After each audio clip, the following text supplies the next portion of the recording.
everyone, this is Prashant Arya and I welcome you all to my channel Guruji smart classes. और आज का जो हमारा topic है वो क्लास 9th का द फ्रेंच रेवोल्यूशन है। कहने को तो क्लास 9th का है, लेकिन क्लास 10th वालों के लिए भी बहुत इंपॉर्टेंट है।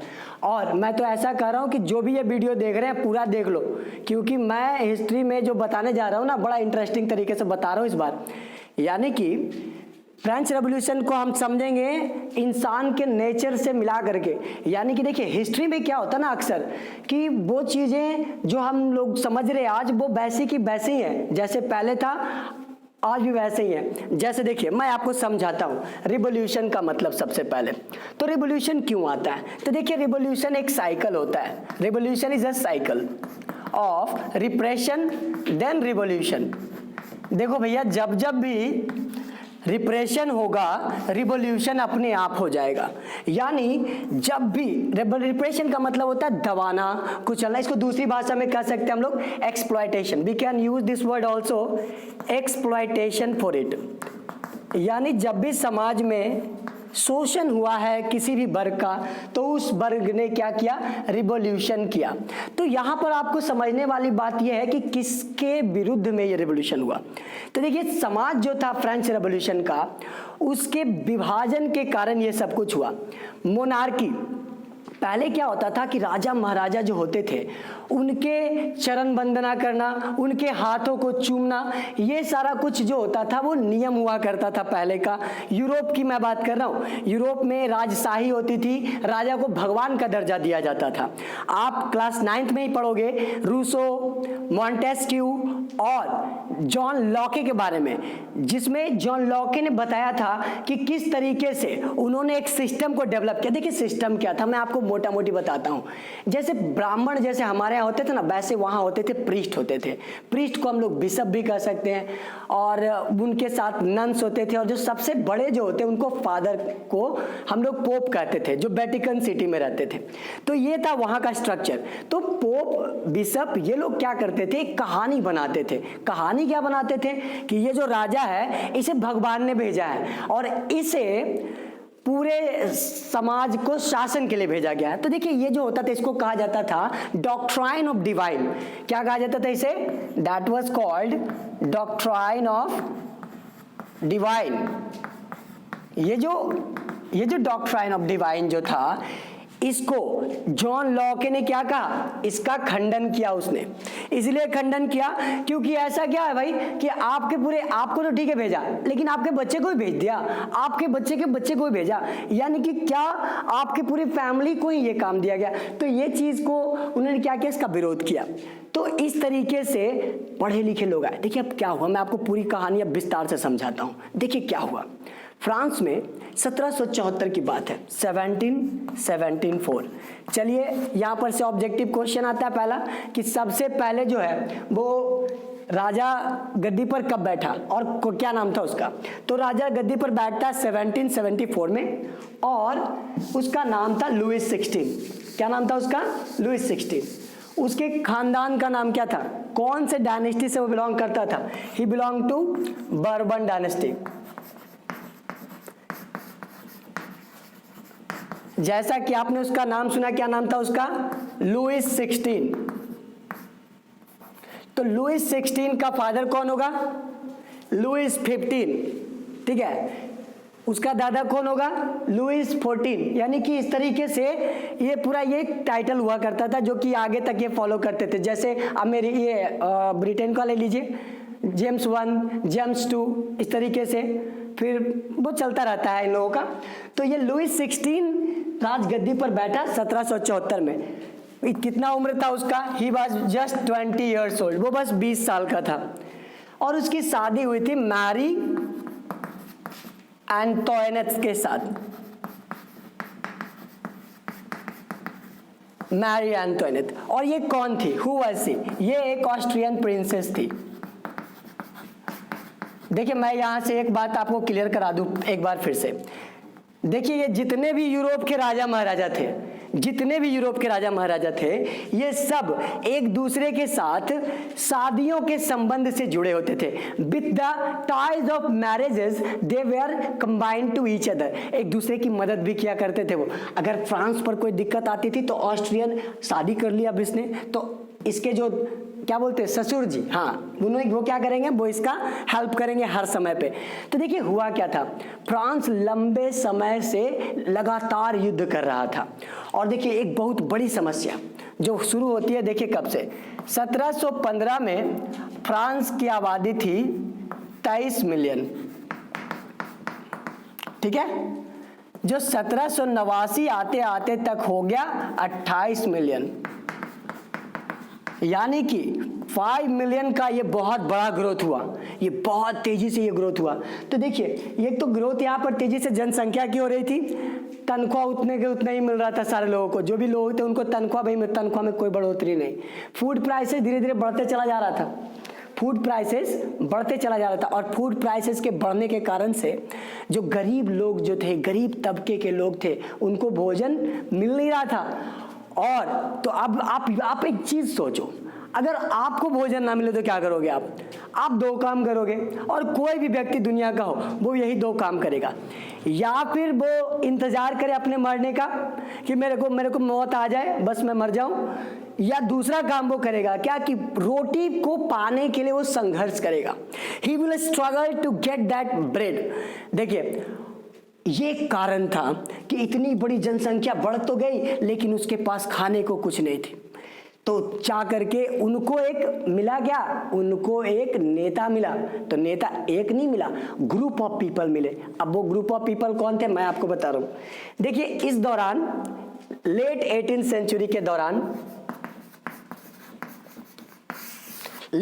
सेंचुरी के दौरान फ्रांस में इंडस्ट्रीज तेजी से बढ़े, इंडस्ट्रीज बहुत तेजी से। तो इंडस्ट्रीज जब वहां लगाए गए तो जो यहाँ पर का जो स्ट्रक्चर था, देखिए क्या था स्ट्रक्चर सोसाइटी का, चलिए मैं आपको बताऊं। यहाँ तक तो आपने जान लिया, लुइस 16 की 20 वर्ष की उम्र में शादी हुई थी, 1774 में राजगद्दी पर बैठा था। मारी एंटोइनेट इसकी पत्नी थी और वो ऑस्ट्रिया की प्रिंसेस थी। ये बातें हमने जान ली, और ये भी कि बॉर्बन डायनेस्टी से। देखो सारा ऑब्जेक्टिव क्वेश्चन है, everything is objective in nature, so just get it everything. अब बात करेंगे हम लोग क्या कि यहां पर तो राजा रानी आ गए, तो दिक्कत क्या होने लगा, क्योंकि जैसे ही वो राजा बनता है ना उसका खजाना खाली होता है, मतलब he got an empty treasure, उसका खजाना खाली था। अब बताइए आप राजा हैं और आपका खजाना खाली है, क्या करोगे आप। तो लुइस 16 बेचारा बहुत बदनसीब राजाओं में गिना जाता है। बदनसीब इसलिए कह रहे हैं क्योंकि उसकी जनता ने उसे सबके सामने उसका कत्लेआम किया, उसके और मैरी एंटोइनेट दोनों के। वो करते क्या, उसे लाते हैं पकड़ करके और क्या करते हैं, उनका सिर कलम कराते हैं। लेकिन उस पर हम लोग बाद में बात करेंगे, क्योंकि थोड़ा सा समय लीजिए, मैं आपको एक्सप्लेन करूंगा बाद में। ट्रेजर क्या था, खजाना खाली था। तो खजाना खाली होने के पीछे के कारण को समझिए। पहला कारण, लंबे समय से वार चल रहा था। लंबे समय से वार चल रहा था फ्रांस और ब्रिटेन के बीच में, फ्रांस और ब्रिटेन के बीच में। क्यों चल रहा था भाई, तो फ्रांस आन बान शान के लिए लड़ाई लड़ रहा था, और कोई मसला नहीं था उसका। वो बस अपने आन को बरकरार रखने के लिए वो लड़ाई लड़े जा रहा था। क्यों, क्योंकि ब्रिटेन वाले लोग क्या कर रहे थे, ब्रिटेन और फ्रांस दोनों दुनिया में निकल पड़े थे, किस लिए, कब्जा करने के लिए, कोलोनाइजेशन। ये लोग क्या करते थे, ये दूसरे देशों को जाके कब्जा करते थे, कहते थे क्या कि ये सभ्य हैं, हम इनको सभ्य बना रहे हैं। समझ आई बात, ये उनका लॉजिक होता था। तो इस लॉजिक के हिसाब से ब्रिटेन ने क्या किया, जाकर के 13 कॉलोनियों पर, अमेरिका के उसका राज्य था। तो ये जो फ्रांस है वो लगातार युद्ध लड़ रहा था उन 13 कॉलोनियों को आजाद करवाने के लिए, और इसी के दौरान उसने 1 बिलियन लीवर का कर्ज लिया, 1 बिलियन लीवर कर्ज। कितना कर्ज लिया, 1 बिलियन लीवर का। उस पर इंटरेस्ट कितना लगाया गया, 10% चार्ज किया। जिन्होंने उसको दिया ना, डेप्टर्स ने, जिनसे इसने 1 बिलियन का कर्ज लिया, 10% इंटरेस्ट लगाया उस पर। और अब ये पैसा बढ़ करके कितना हो गया, 2 बिलियन लीवर।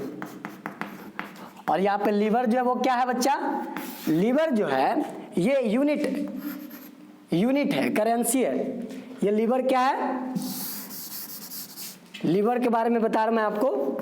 लीवर क्या है जी, करेंसी ऑफ फ्रांस। क्या है ये, करेंसी ऑफ फ्रांस।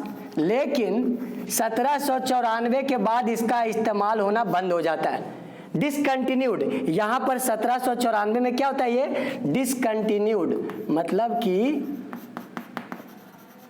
इसका इस्तेमाल होना बंद हो जाता है। तो मैंने आपको लीवर के बारे में बताया, कर्ज देखा आपने, 1 बिलियन लीवर था, 10% चार्ज लगाया, 2 बिलियन हो गया। तो मैं आपको अब ये बताता हूं कि पैसा कहाँ जाता था। तो पैसा जाता था इंटरेस्ट चुकाने के लिए, जो भी टैक्स वगैरह जो आ रहा था ना, इतना सारा कर्ज हो गया था ना कि वो कर्ज चुकाने में ही चला जाता था, बहुत बड़ा हिस्सा टैक्स का। दूसरी बात, ये तो पहली बात मैंने आपको बताई, लंबे समय से बार हुआ जिसके वजह से कर्ज हुआ, है ना। अब दूसरी बात समझिए, सेकंड क्या है ना कि एक बहुत विशाल महल था, पैलेस ऑफ वर्साइलिस, और उसको मेंटेन करने का जो था बहुत खर्च होता था। ये सेकंड हुआ।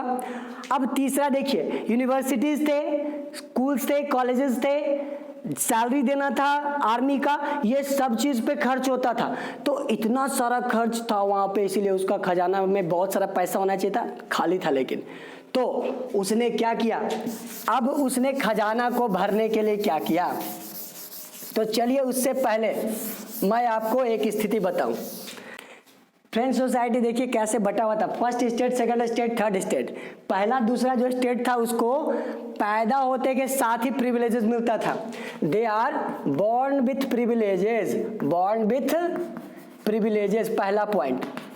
यानी देखिए इसका मतलब हुआ क्या कि ये विशेषाधिकार के साथ पैदा ही होते थे, मतलब कि इनको टैक्स देना नहीं पड़ता था। They are free, they can't pay the tax, वो देते ही नहीं थे। और टैक्स देने का सारा काम किनका था, इनका था, दे वर द टैक्स पेयर। ये जो थर्ड स्टेट के जो लोग थे वही टैक्स पेयर्स थे, ठीक है। तो हुआ क्या, यहाँ पर क्लर्जी और नोबिलिटी को जन्मजात सुविधाएं मिली थी, और इनके पास बहुत सारा लैंड होता था, लैंड का बहुत बड़ा हिस्सा। यानी कि देखिए जितना भी लैंड था उसका 60% जो लैंड था, 60% लैंड जो था क्लर्जी और नोबिलिटी के पास था। और ये जो इनकी जो कम्युनिटी थी ये महज 10% ही थी, ओनली 10%। आबादी की अगर बात की जाए 10% जो इनका था, पॉपुलेशन वाइज था ये लोग, और 60% इनके पास क्या था, लैंड था। यानी कि देखिए इसको हम लोग इनइक्वालिटी बोलते हैं।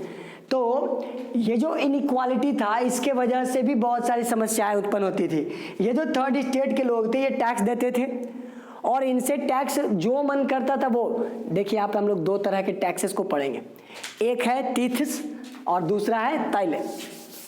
तो चलिए हम लोग उसको देखेंगे पहले। ये तो दोनों को मैंने बताया आपको, अब तीथ और ताइले देखते हैं।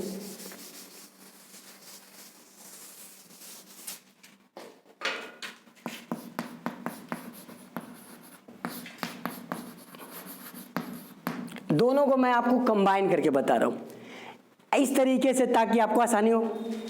तीथ्स रिलेटेड टू ताइले, ये जो है ये किसके द्वारा लिया जाता था, ये नोबिलिटी लेती थी। ये कौन लेता था, नोबिलिटी। ये कौन लेता था, चर्च। आपको पहला डिफरेंस समझ में आया। तीथ्स कौन लेता था, चर्च। ताइले कौन लेता था, नोबिलिटी। ये 1/10 ऑफ एग्रीकल्चरल प्रोड्यूस होता था, 1/10 of agricultural produce, agricultural produce मतलब कि किसान जो भी कुछ उगाए 1/10 पार्ट उसका क्या करेगा, चर्च को जाकर के देगा, और वो तीथ से। ताइले एक डायरेक्ट टैक्स हुआ करता था, it was a direct tax taken up by the nobility. Have you got it, have you got the easy concept of this. तीथ्स लिया जाता था चर्च के द्वारा, यानी कि इसको कहेंगे हम लोग ऐसे, तीथ्स was extracted from the church and it comprises of 1/10 of the agricultural produce. And taile is a direct tax taken up by the nobility. Have you got it? Now I will make you understand about this third state. What is this third state means?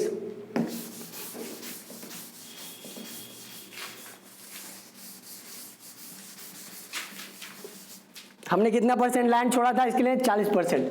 Third state के पास क्या था बचा हुआ, third state के पास बचा 40% land. और इसमें भी 40% किन के पास, जो अमीर वर्ग है। थर्ड स्टेट बीच बेचारे उसमें भी 2 हिस्से थे, क्योंकि देखिए अब क्या हुआ था, राजा महाराजाओं के अलावा एक और वर्ग उत्पन्न हो रहा था जिसको मिडिल क्लासेस के नाम से हम लोग जानेंगे।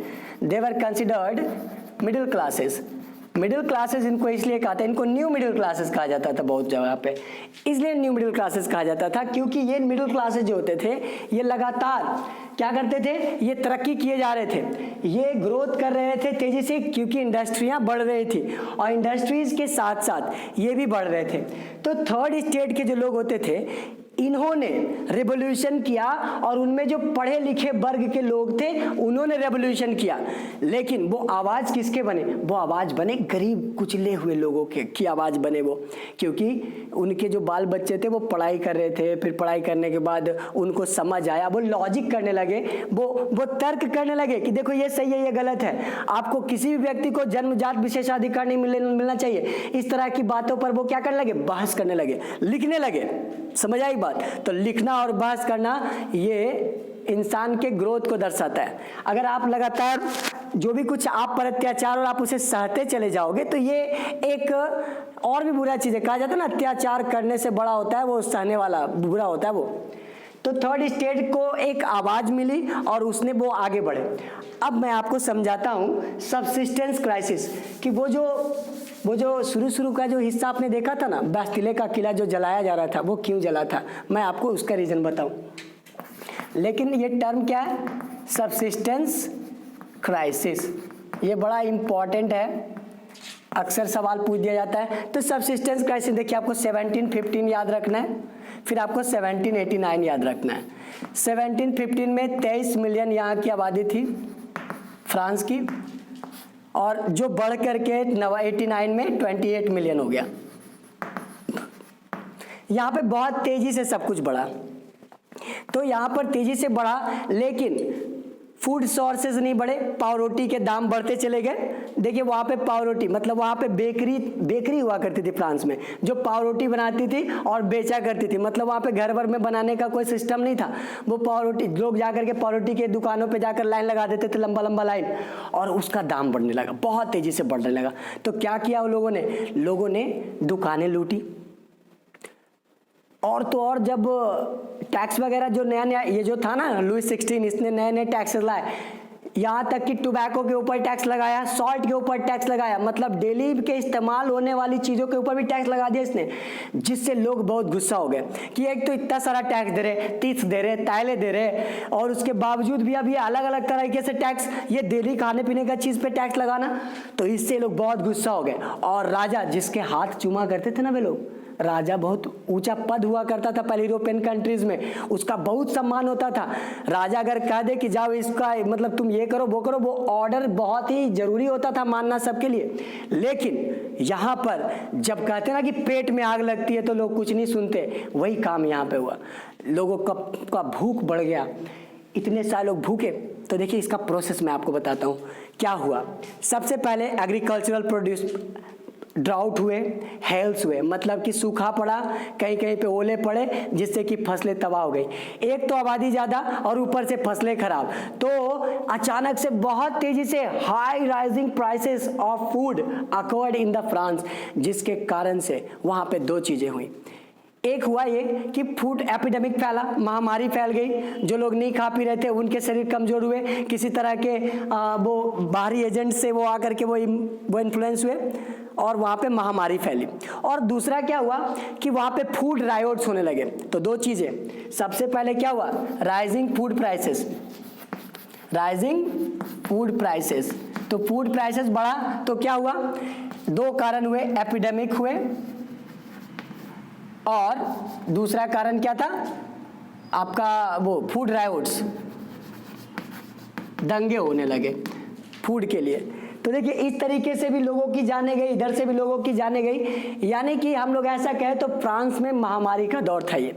तो देखिए सबसिस्टेंस क्राइसिस में आपको यही समझना है कि आबादी जब तेजी से बढ़ी और फसलों का नुकसान हुआ तो भोजन की कीमतें बढ़ गई, जिसके कारण से गरीब लोगों तक भोजन पहुंच नहीं पाया और वो लोग दंगे फसाद करने लगे और इस तरीके से बहुत सारे लोग वहां पर क्या हुए, मरे। और जो लोग बचे हुए थे उनको साथ मिला वो पढ़े लिखे वर्ग के लोगों का, जिन्होंने क्या किया, उनको रेवोल्यूशन करवाने में मदद किया। तो हमने अभी तक 3-4 घटनाओं को देखा और इसे मैं समाप्त करूंगा और अगले के वीडियोस में, नेक्स्ट वीडियोस में हम लोग आगे चलेंगे इसके बाद। तब तक के लिए आप हमारे चैनल को देखते रहो, सब्सक्राइब वगैरह करो और उन जरूरतमंद लोगों तक शेयर भी करो इसे। धन्यवाद।